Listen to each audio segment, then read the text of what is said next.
I want to ask you a question. When do you think of your greatest ideas? For me, it's usually in the shower or right before I fall asleep. Can you relate? Okay, but now here's my next question for you. Once you get an idea, what do you do with it? Do you nurture it?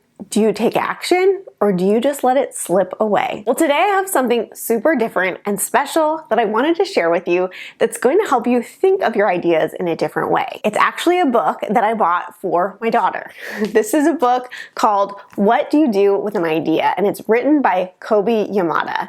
And I think it's brilliant. So I want to read it with you today, and then I'll link it below so you can buy it with your kids and secretly read it for yourself.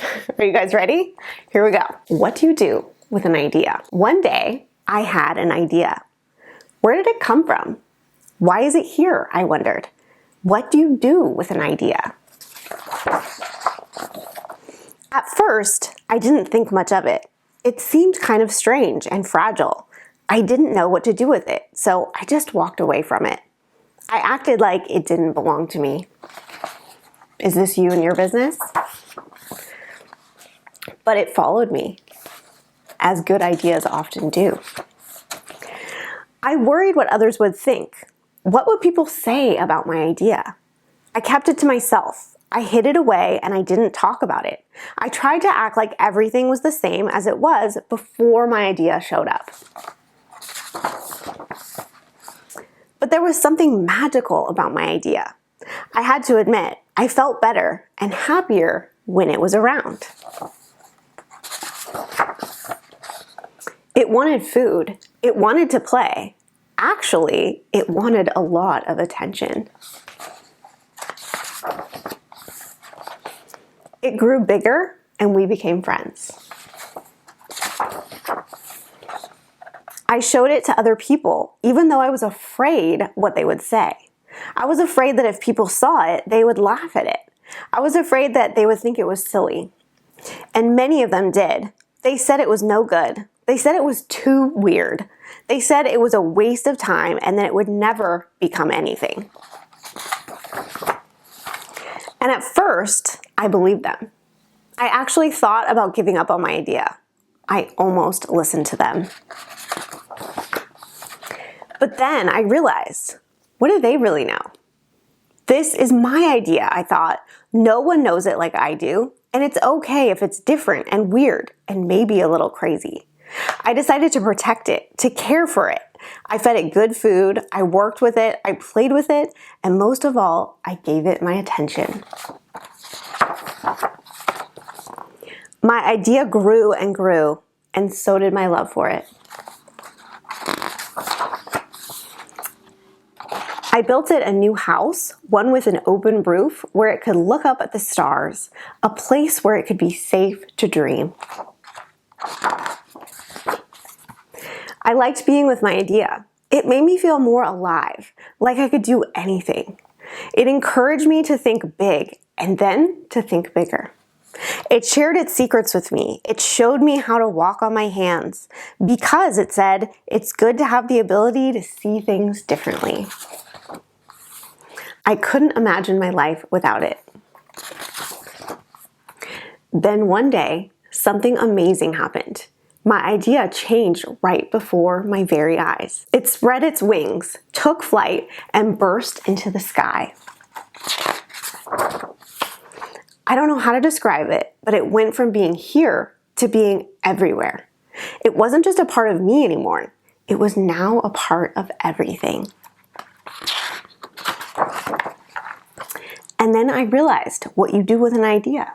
You change the world. So this book gives me goosebumps, and the reason for that is because I think it is so brilliantly describing how thoughts are things. On the back of the book, it says, what do ideas become? Big things, brave things, smart things, silly things, good things. Things like stories, artwork, journeys, inventions, communities, products, and cures.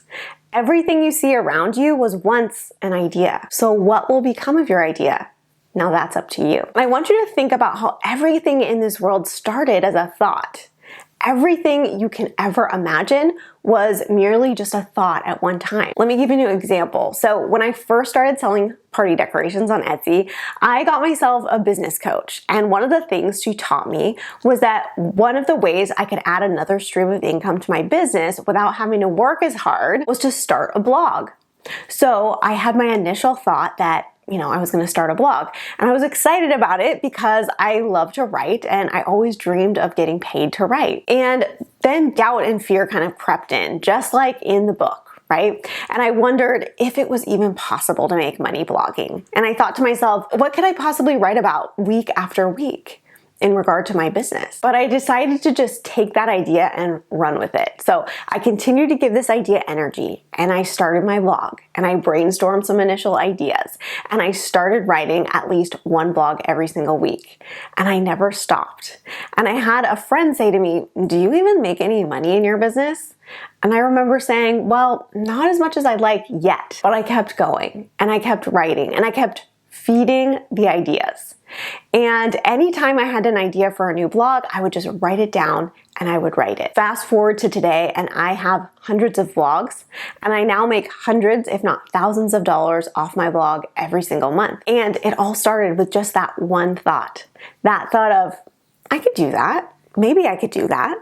Right? Just like the book talks about. See, thoughts are amazing things that we have every day that could carry us to a completely different place in our lives. That's why I love this book, and that it says, I don't know how to describe it, but it went from being here to being everywhere. It wasn't just a part of me, it was now a part of everything. Right? And that is truly what the definition of manifesting is. It's moving something from thought into form. It's no longer just in your mind anymore. It's sitting right there in front of you. So I guess what I wanted to encourage you today is that your thoughts are things, and they can literally change the world. If not the entire world, they can change your entire world. So many times we cast our ideas away because of what others think of us, or because we're not sure if we can accomplish it. And just like my story, I doubted myself too. But if you can take an idea and think about it enough, it's going to grow and it's going to expand, and eventually it's going to be something that's a real thing. So I hope you enjoyed this book, and if so, you might be interested to know that there are actually 2 more books in this series. One is called What Do You Do With a Chance? And one is called What Do You Do With a Problem? Which I also have. And if you'd like me to read one of those next, comment below and tell me, and we'll talk about how each of them applies in your life and in your business. Also, I've linked these books below for you to check out on Amazon. So again, grab them, read them to your kids, but secretly read them for yourself. I want to say thank you to the author, Kobi Yamada, for allowing me to read this book, and thank you so much for watching, and I'll see you in the next video.